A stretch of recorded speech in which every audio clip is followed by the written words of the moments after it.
Welcome back to another YouTube video. And on today's video, guys, I am yet again, I don't know how many times I've done this, I'm going to be re-ranking the Fast and Furious franchise once again. Now we have 11 films total in the franchise, and this will not be the last time that I'm re-ranking it. Hopefully next time will be the last time that I rank it, once we get the second part of Fast X. Because this franchise has gone on way too long that it has been warranted for. But either way, we're going to be doing this. We're going to have a lot of fun with it. Before I get on to this ranking, first of all, if you have any suggestions for movie-related content, this is kind of going to be a new thing that I'm announcing in every video. Just let me know in the comment section down below. I'll try to take as many suggestions as possible. And coming up next month for June, there's actually quite a lot of movies that are going to be on my list, or that I'm very likely going to be seeing. It definitely at least 3 this time, because, you know, like I said, usually going for 3 movies a month. But there's going to be quite a lot of movie reviews coming out next month. We got Transformers, we got Spider-Man, potentially Indiana Jones, depending on how it goes. Elemental as well, potentially how good it goes. So we got, and The Boogeyman is another one I'm going to be looking at. So quite a few movies coming out in June. Which means there could be a little bit more content and movie reviews going on then. So just stay tuned for that. And before I get on to this review, or before I get on to this ranking, I'm sorry, I just want to say this right off the bat. I think all of these movies are watchable. They're rewatchable and enjoyable to a certain degree. And I think some of them on this list are very, very interchangeable. It was very hard to decide which one for me was above, another one.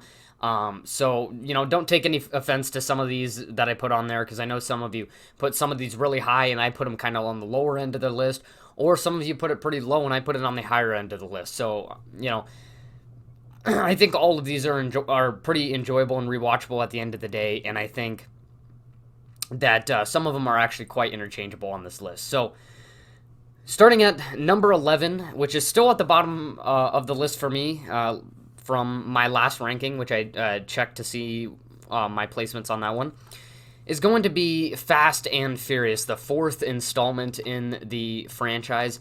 For me, this is easily the weakest of the franchise. And like I said, I can still get quite a kick out of it. I know when I was younger and I was first kind of getting into the Fast and Furious franchise, this was actually one of my favorite ones to watch. I think I rewatched this one the most. But now over the years, I've kind of just started to like it less and less and less. And I think that's just because I think it has the kind of most boring and grim plot, to be honest. Everything about this movie is pretty grim. Obviously, you have Letty being kidnapped at the beginning, and so that's kind of the whole conflict throughout the movie, is trying to figure out who potentially killed Letty, while she's presumed dead in this movie. And you have Brian and Dom, who are kind of back into their original relations from the first movie, so they're kind of trying to reconcile. And even Mia's not really in too good of a mood in this movie. So I don't know. This movie just feels really, really grim, and it's kind of got a less interesting plot from what we've seen in the franchise. And so for me, it's easily the weakest installment of the franchise. Although, I'll give it credit. There are some really good street racing scenes, particularly the one where they are racing for one of the antagonists in the movie. I thought that was a pretty good racing scene. I forget what his name was called or whatever. I thought that was a pretty good race scene. I thought the opening scene was a really, really good opening scene. Probably actually one of the best in the franchise. We're bringing back the semi-truck heists to the franchise, so that was really cool to see again. And they kind of upped it up a little bit with the over-the-top stuff in this time around, so that was really cool. But overall, it's just, for me, it's kind of the weakest of the franchise. We have, of course, Brian being a cop again, so he's trying to reconcile with Dom yet again in the movie, and their relations are kind of iffy throughout the whole movie, so it just kind of annoys me, because we got to a really good spot at the end of the first Fast and the Furious movie, and then you go into this one, and then they're kind of back to where they started, and so it's kind of annoying to me. That it's set up that way. But otherwise, Fast and Furious, I think it's still a pretty enjoyable and rewatchable movie. it's just the weakest in the franchise for me, and so it goes at number 11. Number 10 is going to be Hobbs and Shaw, and I know some of you have this a lot higher up in the list just because you love how freaking over the top and ridiculous this movie is. But that's, I mean, and it's, this movie doesn't really serve any purpose or anything like that. And so I know that's why some of you really love this movie, but for me, that's why it's at the lower end of the list. This movie doesn't really serve any purpose other than fan service, because after The Fate of the Furious and seeing how good of chemistry Dwayne Johnson and Jason Statham have, they just capitalized on that, and they made the Hobbs and Shaw movie, which is definitely very entertaining. Obviously, Jason Statham, Dwayne Johnson, very good combo, and it makes for some really good fight scenes in this movie. This is probably even more, arguably more over the top than F9, which is kind of the peak of the over the top stuff in the franchise. So yeah, it's very, very over the top. It has pretty much nothing to do with street racing, but it's still very, very fun. I like Idris Elba as the villain in this movie, and how he's just this super high-tech villain who's after this super high-tech device. I like Shaw's sister in this movie, who's kind of the third main character in this movie, who's here and there. I like her in this movie. So overall, I think this movie is really, really enjoyable. It's certainly one of the most over the top, but I think that's warranted for this movie because it is a spinoff and it's not like directly connected to the Fast and Furious franchise. So I'm okay with it being super over the top. The only problem I have with it, and the only reason why it's at the bottom of the list, I guess it's not a problem for me, is that it just doesn't really serve any purpose. It doesn't really contribute at all to the franchise at all. It's just there for strictly for capitalizing off of the chemistry between Hobbs and Shaw. So, is it very enjoyable? Yes, especially that final, scene where, Hobbs is going back to his family, so they're still got to have the family elements to it. His kind of Samoan, background family, and they're using all this kind of older technology, older cars to fight against all the high-tech stuff on Idris Elba's side. So I think that's really cool, especially when he's using the chain as like a lasso in the old semi-truck to take down the helicopter. That's one of the most crazy, ridiculous scenes in the entire franchise, but I actually do dig it quite a lot. So, is it enjoyable? Yes, once again, but it doesn't really serve any purpose. It's just pretty fruitless, but still very enjoyable. Number 9 is going to be The Fate of the Furious, which I think this is one where it's actually pretty interchangeable with Hobbs and Shaw. I think you could put either one above the other. The Fate of the Furious, I have quite a lot of issues with. I think this movie, I mean, first of all, it's the first movie after Brian O'Connor has obviously left the franchise, and so ever since Paul Walker has left the franchise, it's just always been awkward, some of the excuses they've had to make up for why he's absent and things like that. And so when this movie first came out, I wasn't really sure about it. Obviously, knowing that Paul Walker has passed away, I didn't really want them to make any more movies. I thought that Furious 7 kind of concluded it pretty well. But then The Fate of the Furious came out. I saw what kind of the plot was going to be about, and I was like, okay, we'll give it a try. And on the paper, even in the trailers, it looked like a good idea, but it just doesn't work out very well in execution. Having Dom go against the family as a plot seems like it would work, but obviously without Paul Walker, you don't really have any lead characters except for maybe Hobbs. You could argue maybe he could be a lead character. And so all that's really good out of the family part of it, is that you have the really good chemistry between Hobbs and Shaw directly after Furious 7 when Shaw was the villain. And so that's really interesting. This movie has a lot of entertainment value, certainly with some of the battle sequences, action sequences, and things like that, especially the nuclear submarine scene. Really, really cool scene. I really got a kick out of it. But otherwise, the plot is what really, really brings it down for me. And I think this movie actually would have worked better had it been a two-part movie, kind of like how they did with Fast X. I think the two-part idea could have actually worked all right for Fate of the Furious.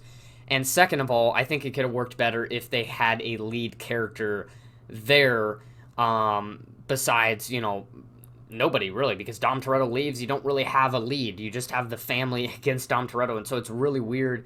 And throughout the whole movie, you're thinking to yourself, come on, there's no way he's actually siding with Cypher. There has to be something that he's doing behind her back to, turn things around towards the ending of the movie. So, like I said with the past two, and I'll say this probably throughout the whole ranking, this movie's very enjoyable. It has really enjoyable action sequences, really cool stuff, and banter between Hobbs and Shaw in the movie. But I think it just... I don't think it was executed well with their idea for the conflict, and so that's what brings it down for me. At number 8 is going to be F9, and over the past 2 years, my opinions have pretty much remained largely unchanged, other than, well, mainly because I haven't rewatched this movie at all since it came out 2 years ago, but the only thing that really has changed for it is I think it's actually complemented quite well by Fast X with the whole John Cena arc. When the trailer came out for this movie and I heard about, John Cena being this secret brother of Dom Toretto that he hasn't talked about throughout all these years, and he's, planning this revenge arc on Dom Toretto, I was like, okay, I'll run with this, It seems like kind of an excuse to just lump John Cena into the franchise so that they can make more money because... the more Hollywood stars you have in a movie, the more likely it is to succeed. So, I kind of just ran with it, but I actually think it's complemented quite well by Fast X, because I think they did a good job at assimilating, and I'll talk about this later, assimilating John Cena into the kind of family after this movie. And so at first I was like, well, okay, so he's a part of the family now at the ending of the movie, but, where are you going to really go after this? I'm not really sure. I actually kind of like what they do with Cypher as well, with her being the kind of the side villain. Now she's working for the next biggest threat in the franchise. I thought that was all right. Once again, they did a good job at kind of bringing her into the family once Fast X came around. But other than that, is this movie entertaining? Yes, once again, it is entertaining, but it's the most over the top, and so there's some good things with that, and there's some bad things with that. Obviously, it being one of the most over-the-top movies in the franchise makes it very entertaining, but it's also like, come on, dial it down a little bit. We're literally shooting cars with rockets attached to them in space. I don't think we need to continue any further than that. So, is it entertaining on one hand because of that? Yes, but also it's like, dial it down a little bit. So... F9, I think it'll always kind of have a more negative rep, because now that Fast X is kind of, as many people have mentioned, kind of returned back to ground level. Now this movie looks kind of bad because it's like, well, there's nothing that kind of one-upped it. This is the most ridiculous and over-the-top one, and it'll always be known for that unless they go more over-the-top in Fast 11. One more thing, I'm not really a huge fan of them bringing back Han. He's a good character, don't get me wrong. I've always liked him. He's kind of more reserved and things like that. Doesn't really do much in the movies. So I like his character, but it's just like, why? it just seemed like they brought him back for the heck of it, and so I don't know, wasn't a huge fan of that. Otherwise, fairly enjoyable. My opinions remain pretty much unchanged, but it's very, very over the top, which brings along some good things with it and some bad things, and so F9 goes at number 8. At number 7, and before I reveal this one, I will say this one and the next one, in case you get mad at me or something like that, are very, very interchangeable for me.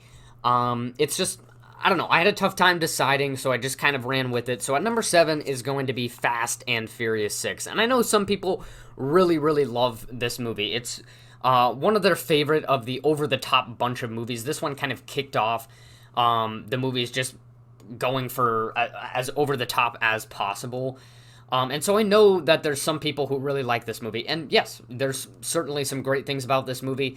I think it has a fairly good balance of over the top and also, all the other elements of the Fast and Furious movies that we like. I think Fast 5 obviously balances that perfectly, but in this movie, it's still fairly balanced. It's not too over the top. Once we get to Furious 7, and especially Fate of the Furious, that's where it really, really leans onto it. But I think it's got a little bit more. It's a little bit over the top for just the right amount. Obviously, I love, we got tanks in this movie, we got ramp cars, all these kind of cool stuff used in the movie. I like the London setting. I like some of the characters in this movie. I think Owen Shaw, he's not the best villain. I think he gets overshadowed quite a bit by his counterpart, Deckard Shaw.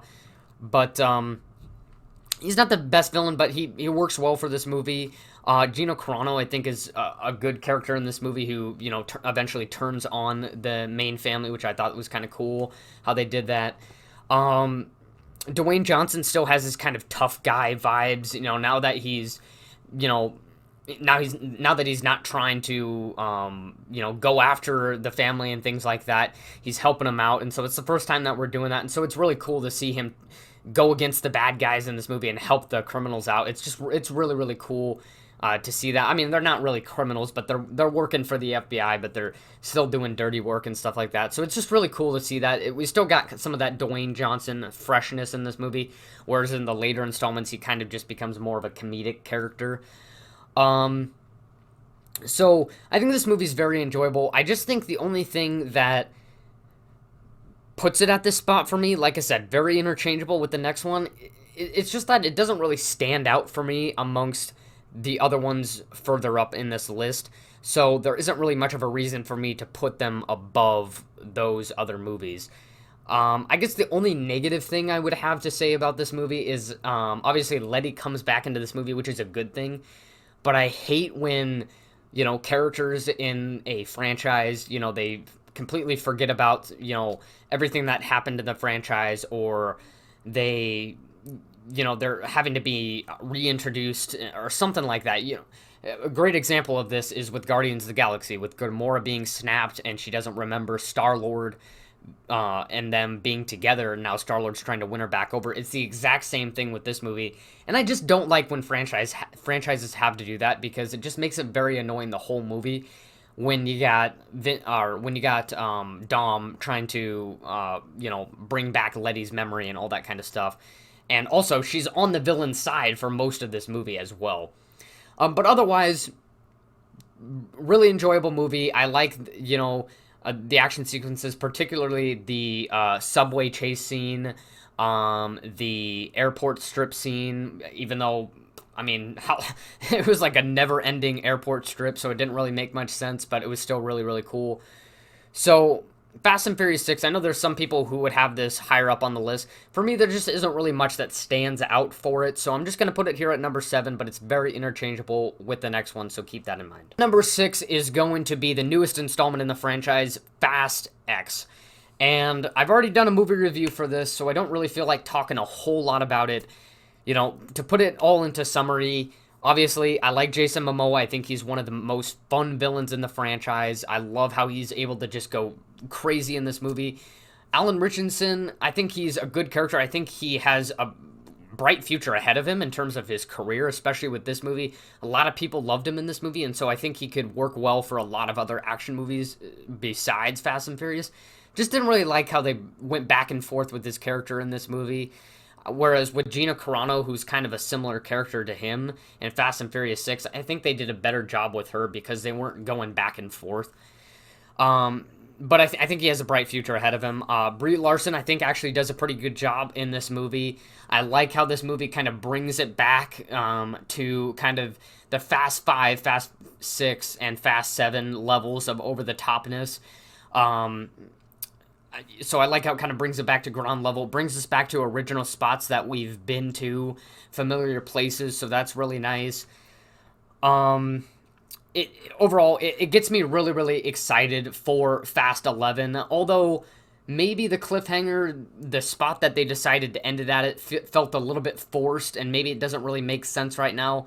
But I'm going to kind of wait on that. I'm going to wait till Fast 11 comes out to find out if, maybe this will make sense eventually. But right now, I'm just, I know there's some people who had kind of a problem with the cliffhanger feeling forced and stuff like that. Like I said, I'm just gonna wait till Fast 11 to finally make my judgment on some of the things I'm worried about in this movie, is particularly if you watch the movie review. There are so many freaking moving parts in this movie because over the years we've just added more and more characters to the family, and now it really, really shows that we just have too many characters to handle for one film that's only 2 hours and 15 minutes long, which sounds pretty short, but when you have as many characters as you do in this movie, it just needs to be longer to work with all those moving parts. So right now, a lot of things are left unclosed, what feels like forcefully. So I hope that Fast 11 complements this movie really, really well and pieces these two movies together really well. But as of right now, it gets me excited for Fast 11, which is something that you can't really say about many other Fast and Furious movies, is that, hey, this Fast and Furious movie actually makes me want to see another one. Most of the time, you're just like, okay, another villain down. We know in the next movie we're just going to get a new villain who claims that he's the biggest threat of all, and he's going to destroy the world, and then he'll be defeated in one movie. No, we have a villain that has not been defeated yet, who has presumably killed many characters in the movie, and so we want to know what happens next. So overall, I have a lot of fun with this movie. I think all the characters do really well, even ones that were introduced in F9, particularly John Cena. I really like him in this film. I think Cypher does a pretty good job. I like Little Brian in this film with John Cena. That's really cool. So I have some minor issues with the movie, but I think those, I guess I shouldn't say issues, more of like questions and things that I'm kind of concerned about. As of right now, I just hope that they're addressed well when Fast 11 comes out, but otherwise, I got a pretty good kick out of this movie, and I think it's pretty interchangeable with Fast and Furious 6, so just keep that in mind. So Fast X goes at number 6. Number 5 is going to be Furious 7, and I think it's pretty tight for people between Fast and Furious 6 and Furious 7, which one they like more. For me, this is my favorite out of the kind of over-the-top era of the Fast and Furious movies. This one is where it really, really started to lean on that. But overall, Furious 7, I don't really have any huge issues with this movie. For what this movie was handed, I don't even really like to talk about any issues with it, because I think even if this movie was kind of at the lower end of the list, I think it would be for an understandable reason. Obviously, you have Paul Walker dying mid-production of this movie, which is something so hard to do for any franchise. When you have a main character die mid-production, that's something very, very hard to deal with. Obviously, emotionally, while you're making the movie, you're just thinking it's just not the same without him. But also, you're trying to figure out, okay, what are we going to do now, and things like that. And I think that James Wan just did an absolutely great job at making a very sensible ending to the franchise. To me, this will always be the ending of the franchise in my heart, just because when Paul Walker is one of the most who was one of my favorite actors, and definitely one of the actors that I will miss the most, who passed away. So for me, this will just always be the ending to the Fast and Furious movie, or to the Fast and Furious franchise, and I really, really wish they did end here. But it is what it is. Overall, though, James Wan did a really, really good job at being able to piece this movie together correctly and made a very enjoyable movie overall. The action sequences are really good. I love when the cars are flying out of the sky. I thought that was really, really cool. I thought the ending action or battle sequence was really cool, where you got Dom Toretto and Deckard Shaw just fighting it out with blunt weapons like a street fight. Really, really awesome. You got Hobbs with the minigun finally coming out of the hospital at the ending of the movie. That's really awesome. This movie does get sidetracked a little bit with some of the espionage and the really high-tech stuff and things like that. Like the Ramsey subplot where they're trying to find God's Eye and all that kind of stuff. I'm not really a huge fan of that. It did make for a good action scene, but just wasn't really a big fan of that. I wish they wouldn't get so much sidetracked on some of these side plots. As much as I did like Mr. Nobody and some of those other characters that were introduced in this movie that are now a part of the family, I just wish this movie wouldn't have gotten sidetracked so much. And I think that Deckard Shaw could be a much more threatening villain as he already is. I think he's one of the best villains in the franchise. I think he's one of the most successful as well, considering, now he's been in all the movies following it, and people just absolutely love Jason Statham. So overall, Furious 7, they did a great job for what they were handed with, and so it goes at number 5. At number 4 is going to be Tokyo Drift. This may be a controversial one, but I actually really, really dig Tokyo Drift. I know some people have it at the lower end of the list just because it doesn't really...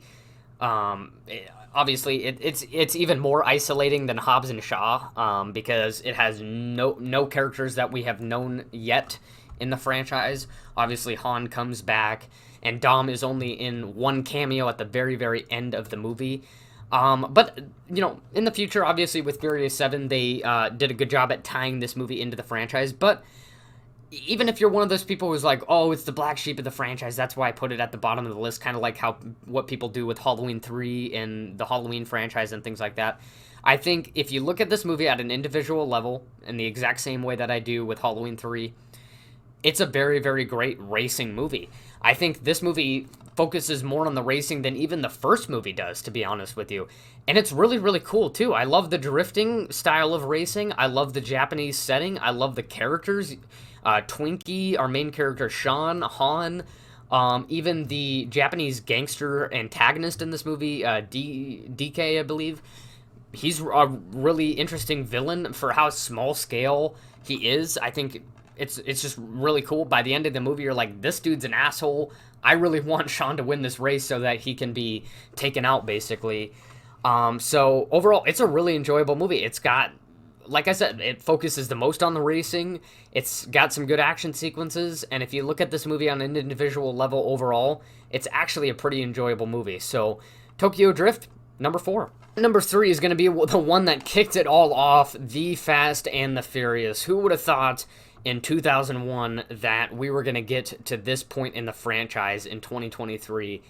It's crazy to think that this franchise has been going on for 22 years and 11 movies. It's just absolutely crazy. They certainly stretched the original idea of this franchise quite a lot to make it as big as it has gotten. Now, obviously, I wasn't alive when this movie first came out, so I don't have the same amount of nostalgia as other people do. But I was, I remember, I think the first time I got introduced to the Fast and Furious movies was a little bit before Fast 5 came out. So going back to this movie, even for me, I still get a sense of nostalgia and refreshment.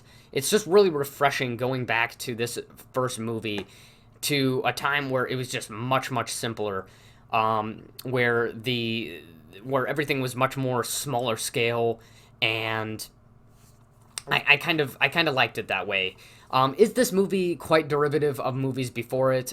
Yes, I've seen people point out that it's very derivative of Point Break. In fact, they've said it copies the whole plot structure of Point Break. But I think it's still a very, very enjoyable movie. I think what separates it from that is the street racing vibe and the late 90s vibe of this movie. Even though this movie came out in 2001, it still very much has a pre-9/11 late 90s vibe to it that I really, really do enjoy.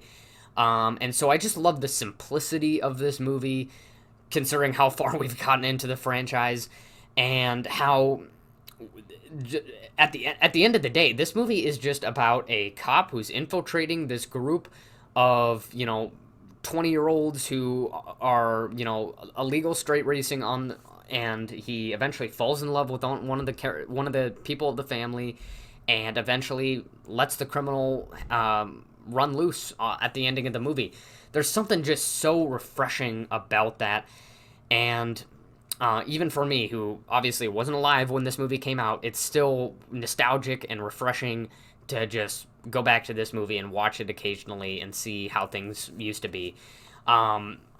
Especially some of the dialogue in this movie, especially from Paul Walker, him being like the only white guy in this entire movie, and seeing some of the goofy lines that he says, especially in that first street race. I think that's one of the best scenes in the entire franchise. The dialogue there it just brings it just brings so much nostalgia for me. With him talking about how, I don't have money, but I could use my pink slip, or I almost had you, bro, at the end of the race. It's just it's so refreshing to to go back to that moment of the franchise when things were that simple. So overall, obviously, it's got some good street racing in it. It's even got some good action scenes in it towards the ending of the movie when our main antagonists, they finally come to town at the ending of the movie, and they're chasing after them. We got the quarter-mile race, obviously, at the ending of the movie. We got the final semi-truck heist. That's probably actually one of my favorite action sequences in the entire franchise, where Brian and Mia rush to go save their asses because he knows that this semi-truck is prepared. It's sort of like a trap for them. And he saves the one character that hated him the entire movie because he was stealing his girl. He jumps off of the car onto the semi-truck to save him, and knowing that he's also a cop who's just been, trying to get these guys busted the whole time. There's just something so interesting about that. So, the Fast and Furious, it goes at number 3. I don't think I really need to talk a whole lot about it. I don't think I needed to ramble on as much as I did, but I'm sure you guys know why this movie is so great. It goes at number 3. At number 2 is going to be Too Fast, Too Furious. For me, this has always been my favorite of the early Fast and Furious movies. I think if there's one word to describe this movie, it is just fun. This movie is purely just fun enjoyment, and it obviously, compared to the other movies in this franchise, is not nearly as over the top. I mean, about the most over the top movie that this movie has is, cars jumping over an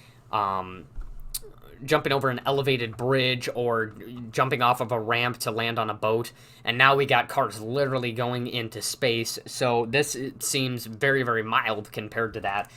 But Too Fast, Too Furious, I really love it. It's very, very fun. When you have Tyrese Gibson and Paul Walker at the center of this movie, their chemistry in this movie and their friendship in this movie, their camaraderie, is just so fun. I love their banter, just some of the goofy stuff they do in this movie. It's really, really fun and enjoyable to watch.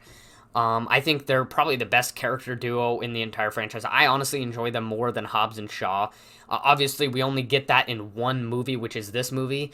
And all the others, Roman kind of leans more onto Ludacris, with him being his right-hand man. But in this movie, when you got Paul Walker and you got Tyrese Gibson together, it's just a really, really fun movie.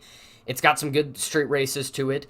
I like the villain. By the ending of the movie, again, you're like, this guy's a piece of shit. I hope they defeat him by the ending of the movie. It's got some good action sequences, like I said, especially with Brian still being a cop and still working for the FBI, I believe it is. He's still like an undercover agent or whatever. It's just really cool in scenes where he's working for this criminal that they're going after in the movie, but he's also working with the agency. And so it's really cool in scenes where he's being chased by the cops because he's also working for Barone, I believe that's what his name was.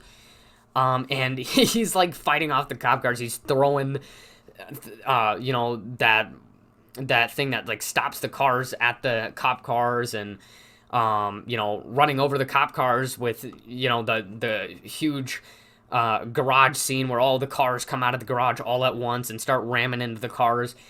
It's just really, really cool to see him kind of go on his own thing rather than just listening to the agency the whole movie. They kind of do their own little fun thing in the movie. It just makes for this movie being a lot more fun and things like that, other than Brian and Tyrese basically, or Brian and Rome, I should say, basically just working for the agency this whole time to defeat this guy. They kind of do their own thing as well. They kind of play both sides of the of the equation a little bit.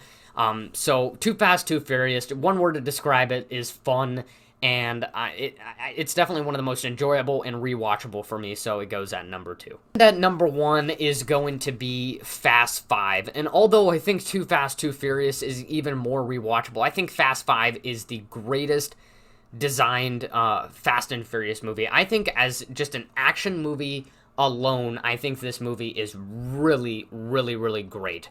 I think you could watch this movie all by itself, not even having watched any of the other Fast and Furious movies, and I think you could still really, really, really enjoy this one. Fast 5 just has a perfect balance of that over-the-top nature, a little bit of that over-the-top nature, while also those original elements of the Fast and Furious franchise that we like. And it introduces this new thing of bringing all these characters that have been in the franchise together to fight against this one main villain. And we kind of actually have multiple villains in this movie. Obviously, you have the monetary Brazilian drug dealer, whatever he is.